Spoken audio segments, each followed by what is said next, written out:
I'll clear off here, lot. Thank you very much. Thank you. Thank you. You're very good. Yes, I'm the real McCoy, not you. Good outfit, though. That's Peter Davison, I recognise him. Brilliant man. Go and find yourselves a spot somewhere. Hello, how are you? How are you doing? Now, listen, do you want to ask me any questions? I'll come amongst you, put your hand up and I'll answer a question. You got a question? You got a question? Give me an answer. I'll give you an answer. Which one goes first, the egg or the chicken? Which one goes first, the egg or the chicken?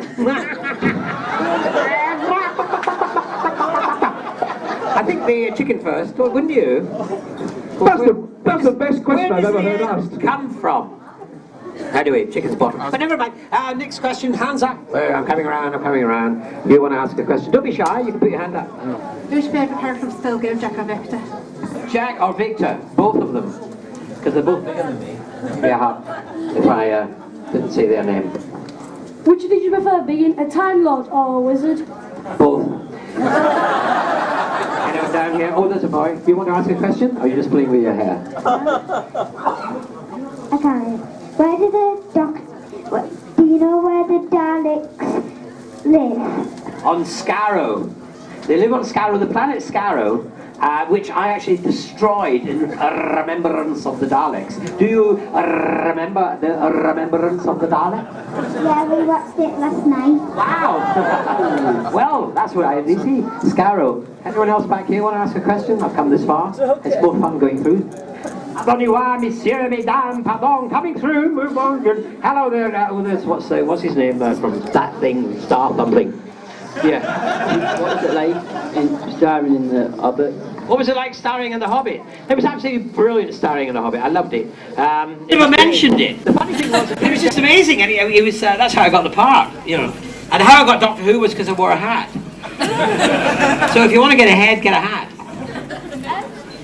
What was your favourite bad guy you beat in your times Doctor Who? Oh, my favourite bad guy. Does one have a favourite bad guy? I was thinking of the other way. Which my most horrible bad guy? Anyway, favourite bad guy, the Master. Anthony Ainley played the Master, and he was amazing because he wanted to be the Master. He didn't want to act any other part. All he wanted to do was play cricket and be the Master. And off stage, he was still the Master. He was just frightening off stage as he was on it.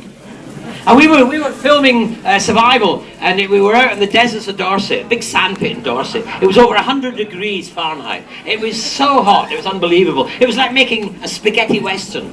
And I had to, everyone was changing into cats. You know, they're all becoming cats. So they all had gone to the opticians to get contact lenses, you know, cat's eyes. So anyway, they said, you don't need one. That was great. But on the day, they suddenly said, oh my goodness, you do need a cat's eyes. So they borrowed someone else's contact lenses and they stuck them in my eyes. And there was sand everywhere. And there was sand in the contact lenses. And we were fighting, the Master and I, on a stage. And it was so hot. And they put fire all around the stage. So it even got hotter. And I was wearing that ridiculous question mark pullover. The heat was terrible. And he was hitting me with a bone, a big femur. He was like, poof, poof. Now, he was a method actor. I was black and blue afterwards. So he's my favourite villain. Oh, another person here making my life easy. What's your favourite episode of Doctor Who? My favourite episode of Doctor Who? Oh gosh, that's a difficult one. Really. You see, I see it from a very different perspective than you do, because I'm inside it looking out, watching you picking your nose while you're watching me. And so, for me it's different. When I was again talking about survival, we were in the deserts of Dorset, over 100 degrees. There were all these cat people, and they all had fun fur, really uncomfortable. There was no shade being the BBC. There was also no shade being Britain. We weren't used to sunshine in those days. Anyway, so it was so hot, it was so uncomfortable, and this girl, she kind of couldn't take it anymore. She freaked out, and she ripped off her costume, and was last seen running over a sand dune. The only thing was she forgot she was only wearing a thong. Now, for some reason, that's the one that sticks in my head. I can't think why. Anyone out here? I'm going to wander. There's some at the back here, Sylvester. I'm going to wander on the back. I'll do it. It's my job. You can sit down. You can relax. You've been very busy all day. I never relax. Where are you? Put your hands up and I'll... If you could have a multi-doctor story with one of the doctors, which one would you choose? All of them.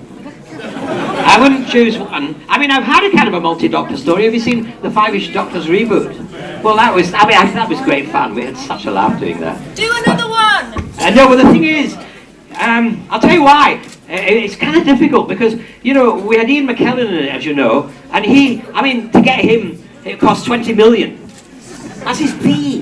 He did it for nothing. Everybody did the Five-ish Doctors reboot for nothing. For the love of the programme, and also because they were frustrated, and it was a comic way of having a bit of revenge against the producers for not having us all in the 50th anniversary properly. So that's what it was. It was also for the fans, because all over the world, wherever we went, we doctors and companions and all that, everyone always said, you know, you're going to be in the 50th anniversary. And we kept saying, yeah, I suppose we are. And then we found out we weren't. So that's why we made it. Now, to do another one would cost millions, because everybody did it for nothing. We can't ask them again to do it for nothing. Yeah, so we'd have to raise money. Okay, a few million, anybody, we can make it. I mean, I came up with a storyline, which was that the three of us, Colin, Peter and myself, should try and break into Top Gear. I mean, it would fit. It would fit, wouldn't it? Yeah, no, it would fit.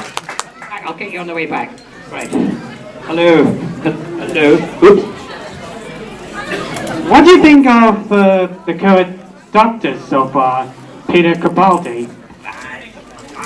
He's good, yes. I understand every word he says. Or should I say, every bleeping word he says. No, I understand him. I think he's great. He's a Scotsman.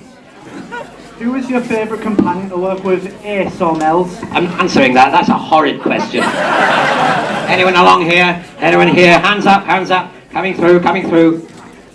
What was your favourite battle? My favourite battle?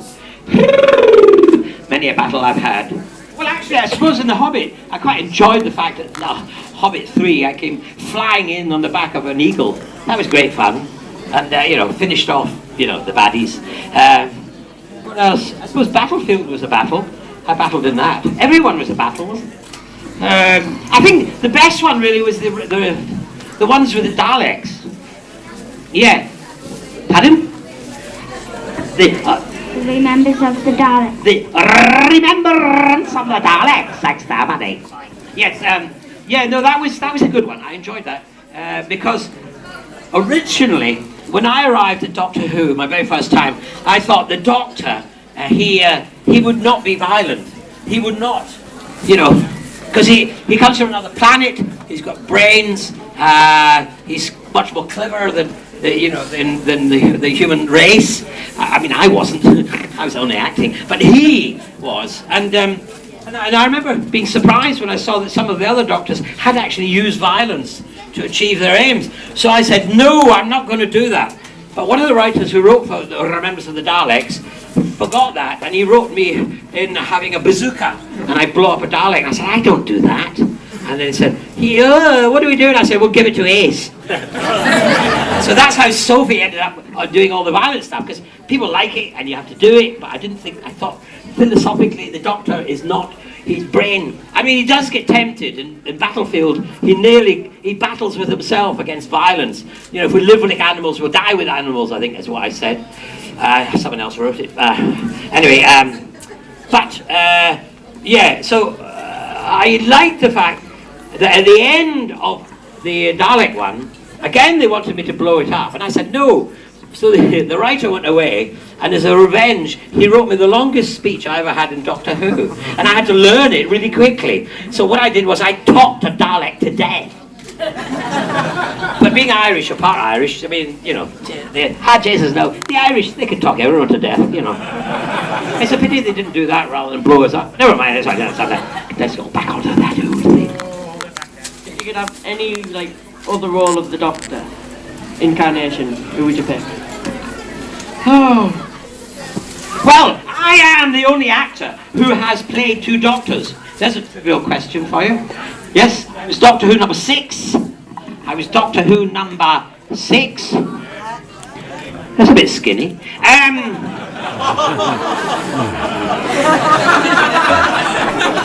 Hello, Colin, I love you.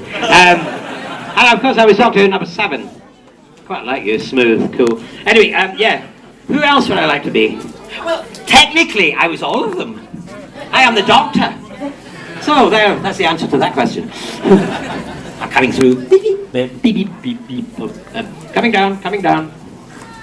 Who was your favourite companion? Someone already asked that. So, sorry, I didn't mean it. And, on YouTube, there is a video of you sort of reenacting Matt Smith's speech from Pandora Opens. What the Doctor is sort of known for long-winded speeches, like you said about a big speech. What has been your favourite speech that the Doctor has ever performed on? God, 26 years ago is when I did Doctor Who. I can't even remember what speech I did yesterday. My favourite speech? Oh, I can't remember. I'm sure there is one. I'd have to go back. Hang on a minute. I'll go to the TARDIS, go back in time, and I'll watch all my programmes, and then I'll come back and tell you which one it was. Honestly, I can't remember. What do you think was your favourite speech of my speech? Get to the TARDIS! Get to the TARDIS. You want written in me? I've only just come out. Why not try to mix up Get to the Chopper with the TARDIS? My favourite speech of the Doctor of all time, or just yours? I'm not interested in the other ones. Survival. You're the one who answered. Survival. Okay. Oh yes, the end of speech was quite nice, wasn't it? That one about tea and things and come on. That really Yeah. Do you still do magic? And if you do, would you show us the trick? There's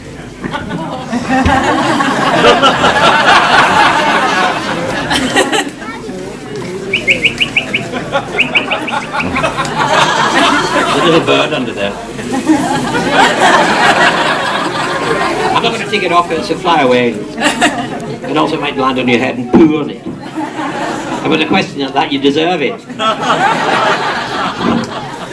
Tricks have to be set up. Oh, there you are. I know you. If they made another season of Still Game, would you put yourself forward for it? Yeah, still game, yes. In fact, I was in Glasgow last, the build-up to I was going to say the Reformation, for the referendum, yeah. There was a build-up to the referendum. I was there doing a play, Chekhov's Three Sisters. It was great. And they were doing a live show, which I went to see, the guys there. And I went round afterwards and we chatted. And they were amazed at how many people wanted Still Game back. And so they were talking about maybe doing it. They said there is a possibility that they might do it, fingers crossed. And I said, well, let's make it interesting. I said, can I be in it?